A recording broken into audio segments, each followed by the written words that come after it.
My name's Emmett Callahan, and I stopped being surprised by my father's cruelty around the same time I stopped expecting it to end. Father's Day dinner, the whole family crammed around the table. Dad insisted on hosting every year like it was a tradition instead of an obligation nobody dared skip.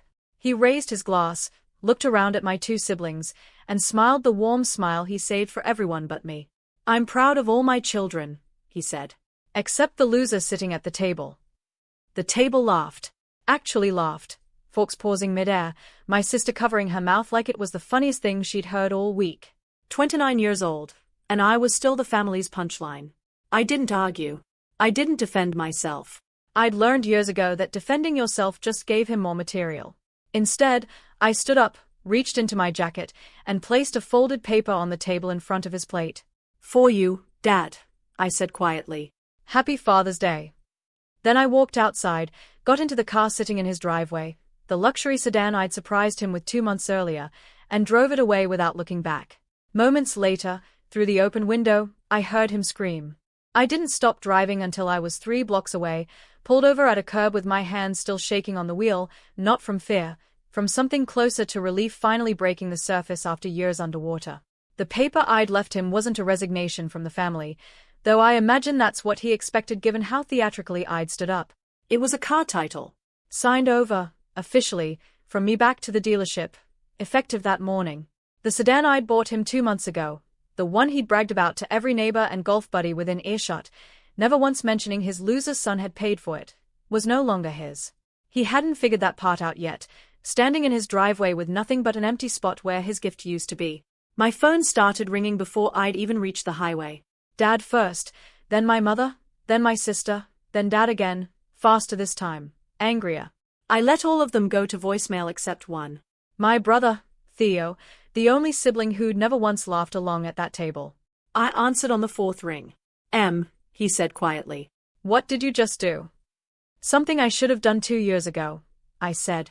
2 years ago was when Dad's contracting business had nearly collapsed, a lawsuit from a botched commercial job, legal fees stacking faster than he could clear them, the kind of financial hole that swallows reputations along with bank accounts. I'd covered it. Quietly, without asking for credit, wiring the settlement amount from savings I'd built over a decade of work he never once acknowledged as real. I told him it was a loan. We both knew, without saying it, that it never would be repaid. 2 months ago, when his 40th wedding anniversary rolled around, I bought him the car, not out of obligation, but out of some stubborn, exhausted hope that maybe kindness might finally register where achievement never had. He'd told the neighbors he'd bought it himself. Told them business was booming again. Never once mentioned my name. Theo listened to all of it in silence on the other end of the line, the kind of silence that meant he was finally doing the math I'd been doing for years. "He's been performing," Theo said slowly. "This whole time. In front of everyone. And you just paid for the stage." "Not anymore," I said. "What's on the paper you left him?" I almost laughed. "He's about to find out." Dad called 11 more times before I finally answered, sitting in a parking lot 2 towns over, engine off, letting myself breathe for the first time in what felt like years. "Where's my car?" he demanded. No hello, no acknowledgement of the scene he'd just caused in front of the entire family. "It's not your car," I said calmly. "It never fully was. I financed it under a conditional gift agreement, standard practice when the recipient hasn't contributed anything toward the purchase. The dealership required my signature to finalize transfer of full ownership. I never signed it." Silence, thick and disbelieving, stretched across the line. "You humiliated me," he finally said, voice cracking with an anger I recognized as embarrassment wearing a louder costume. "You humiliated me first," I said. "At a table full of people who laughed like it was nothing. I just decided the joke shouldn't cost me $40,000 anymore. You're my son. I've been your son for 29 years, I said. You've been my father for maybe 5 of them, scattered across birthdays you remembered by accident." He didn't have an answer for that. For the first time in my life, my father was speechless, and the silence felt more honest than anything he'd ever said to me at that table. The paper wasn't the only thing I'd left on that table, though I let him discover the rest on his own time. Folded beneath the title transfer was a second document, a formal notice from my attorney, dissolving the informal loan agreement tied to his business bailout 2 years prior. Effective immediately, the outstanding balance was being called in, structured now as an actual loan with actual terms, actual interest, actual consequences if ignored. I hadn't done it out of spite. I'd done it because spite was finally cheaper than hope. My mother called 2 days later, her voice smaller than I'd ever heard it, caught somewhere between defending him and finally seeing him clearly. He didn't mean it, Emmett. You know how he gets when he's had a few drinks. He's said some version of that joke at every dinner for the last decade. Mom. Drinks or not. She didn't argue. That silence told me more than any apology could have. Theo, meanwhile, had started quietly gathering years of his own, recordings, messages, moments none of us had ever compiled together because we'd each assumed we were the only one keeping score. Turns out, we all had our own version of that table. Turns out, none of us had ever compared notes until now. Theo suggested the family meeting. Not Dad's kind. No performance, no audience to laugh along. Just the 4 of us, siblings only, sitting in Theo's kitchen with coffee going cold while we finally said out loud what we'd each privately absorbed for years. My sister, Priya, cried first, admitting she'd laughed at that table not because it was funny, but because laughing was safer than becoming the next target. Theo confirmed what I'd suspected. Dad had borrowed money from him 2 years earlier, under a different excuse, never repaid, never acknowledged.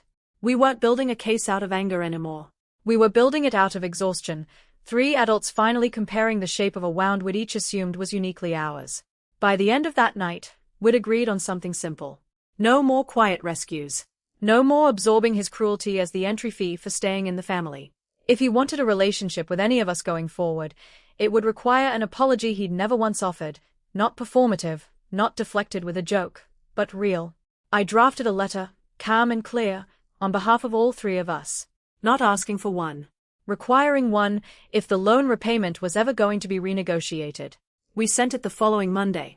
He didn't respond for 2 weeks. I'd expected that. Men like my father rarely apologize on any timeline faster than the one that costs them something tangible. The loan repayment deadline arrived before his pride did. My attorney confirmed the first missed payment, and with it, the quiet unraveling of a business he'd rebuilt entirely on a debt he'd never intended to honor. Vendors started calling him instead of me.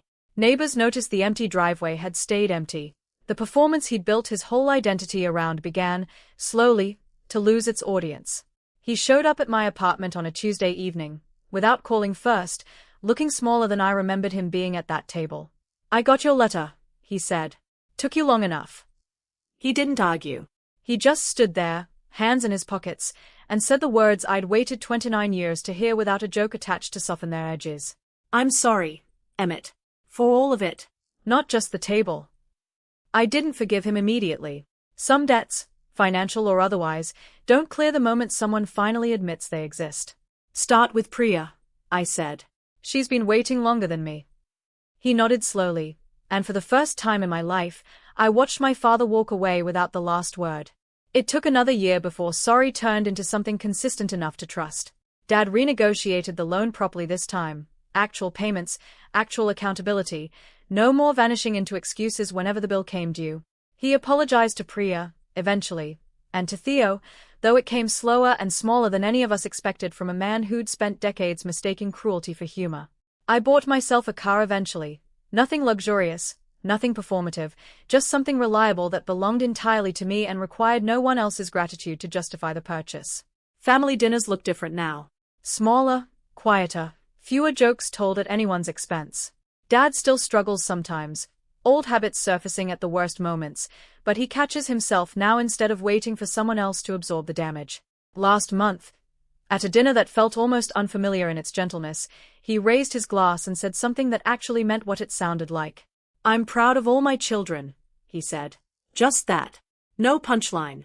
No exception carved out for the one he used to call a loser. I didn't need the applause this time. I just needed the sentence to finally be true. Some Father's Days, the best gift isn't given. It's earned back, slowly, one honest year at a time.